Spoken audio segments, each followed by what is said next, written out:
Hello guys. इस video में हम लोग बात करेंगे क्लास 10th और 12th के जो बच्चे प्राइवेट कैंडिडेट का फॉर्म फिल कर रहे हैं या कर चुके हो।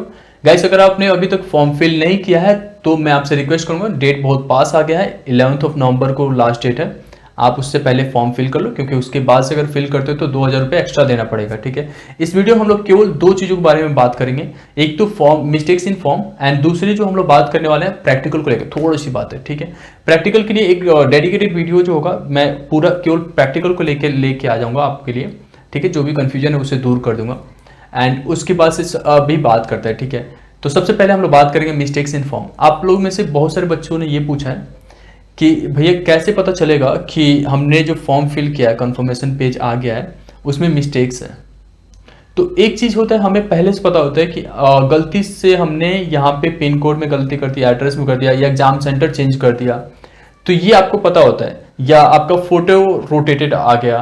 तो इस तरह के जो मिस्टेक्स हुए हैं, ठीक है, तो ये तो आपको पता है कि मिस्टेक्स है एंड आपका सब चीज़ें करेक्ट है। जैसे आपको लगता है कि हमने सारे डिटेल्स, जो एड्रेस है एंड जो भी चीज़ें हैं वो सब अपने प्लेस पे है, सब सही है, तो फिर कोई गलती नहीं आपके फॉर्म में, रिजेक्शंस कभी नहीं होगा आपका फॉर्म। ठीक है, तो सबसे पहले आप जो मिस्टेक्स, सबसे ज़्यादा जो बच्चे क्वेश्चंस पूछ रहे हो, भैया अभी मैंने फॉर्म फिल नहीं किया, अगर गलती से गलती हो जाए तो, ये भी कोई क्वेश्चन है? गलती से गलती हो जाए, क्यों गलती से गलती करना है?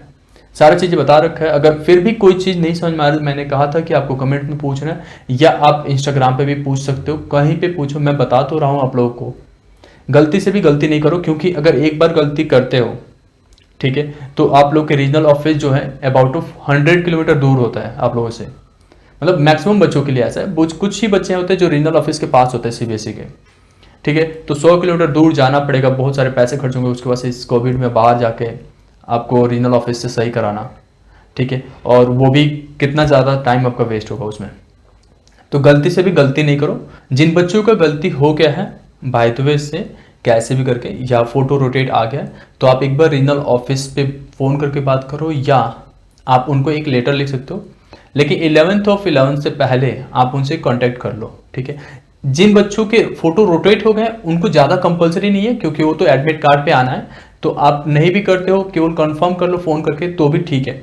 बट जिनका एग्जाम सेंटर चेंज हो गया है या सब्जेक्ट इशू है, जैसे फिल करना था उनको कंपार्टमेंट में एंड फिल हो गया फेलियर में, या फिल करना था फेलियर में फिल हो गया कंपार्टमेंट में, तो आप रीजनल ऑफिस तो जरूर जाना पड़ेगा आपको। ठीक है, तो आई होप कि मैंने आपको बातें समझा दिया।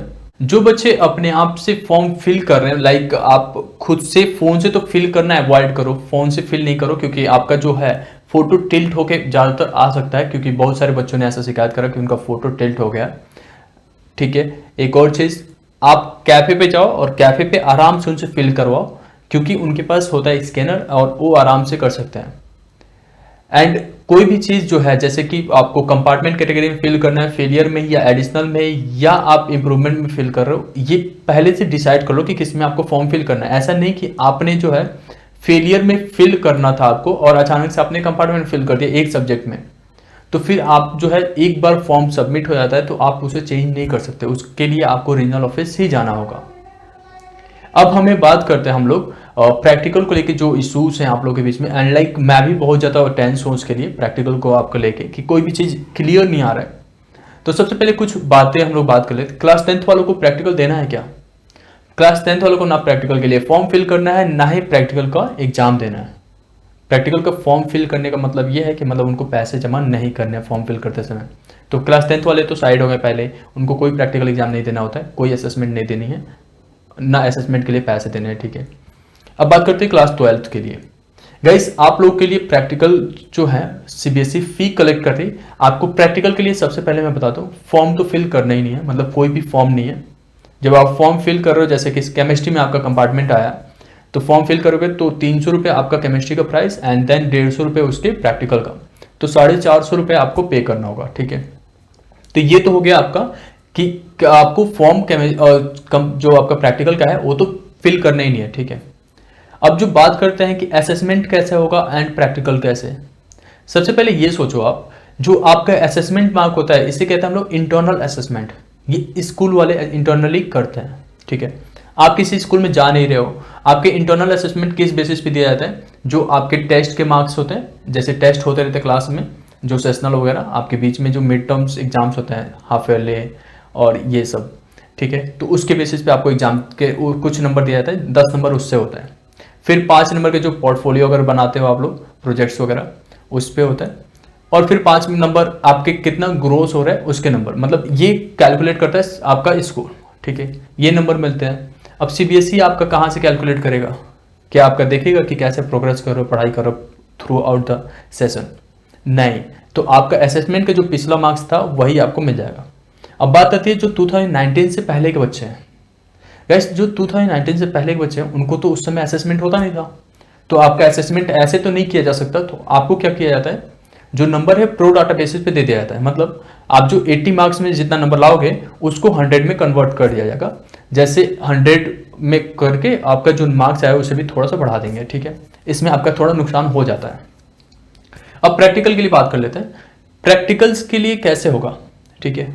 सबसे पहले तो बात ये समझते हैं कि आपको थ्रू आउट द क्लास 8 से 10 प्रैक्टिकल हर एक सब्जेक्ट में करना होता है। जैसे बायोलॉजी हो गया या केमिस्ट्री या फिजिक्स, ठीक है। अब जो सॉल्ट का एनालिसिस करते हो या आप कोई भी एनालिसिस करते हो केमिस्ट्री में, ठीक है, तो उसके बेसिस पे आपको उसके प्रैक्टिकल के मार्क्स मिलते हैं, देन आपके फाइल के मार्क्स मिलते हैं, देन आपका थ्रू आउट द प्रैक्टिकल्स के फाइल या वाइवास के नंबर मिलते हैं। तो ये पॉसिबल ही नहीं है कि आपका ऐसे कराया जा सके, ठीक है। तो बिल्कुल चिंता नहीं करो, आपके जो प्रैक्टिकल के भी मार्क्स हैं वो वैसे ही दे दिए जाएंगे। ऐसा होता है, सीबीएसई प्राइवेट कैंडिडेट का प्रैक्टिकल कराता है, बट ये केवल उन बच्चों के लिए होता है जैसे कि कोई बच्चा प्रैक्टिकल में फेल हो जाता है तो उसको उस एग्जाम सेंटर पे ही, जिस एग्जाम सेंटर पे वे एग्जाम देगा उसी सेंटर पे आपके प्रैक्टिकल के मार्क्स भी कंडक्ट करा देता है, ठीक है। अगर बाय द वे आपका एग्जाम्स, वैसे मेरे को बिल्कुल नहीं पता, मतलब बिल्कुल भी नहीं बिलीव है कि आपके प्रैक्टिकल का एग्जाम जो है होगा, ठीक है। क्योंकि अगर प्रैक्टिकल की एग्जाम्स होगा तो आपको फाइल्स तो बनाना ही नहीं है, पहली बात तो यही होगा क्लियर, ठीक है। अब फाइल बनानी नहीं है तो आपको टॉपिक्स दिया जाएगा। इस बार प्रैक्टिकल में से भी 1-2 टॉपिक को काटा गया है, ठीक है। तो ये सब तो ऐसे कट गया। अब वैसे लेके चलते हैं कि अभी नहीं होगा, इस प्रैक्टिकल को लेके मैं एक डेडिकेटेड वीडियो लेके आऊंगा, ठीक है। तब तक आप बिल्कुल परेशान नहीं हो। अगर किसी भी तरह के आपके डाउट्स हैं या कुछ भी हैं तो आप कमेंट सेक्शन में पूछो। आई होप कि आपने इस वीडियो को लाइक कर दिया, ठीक है। Thank you so much.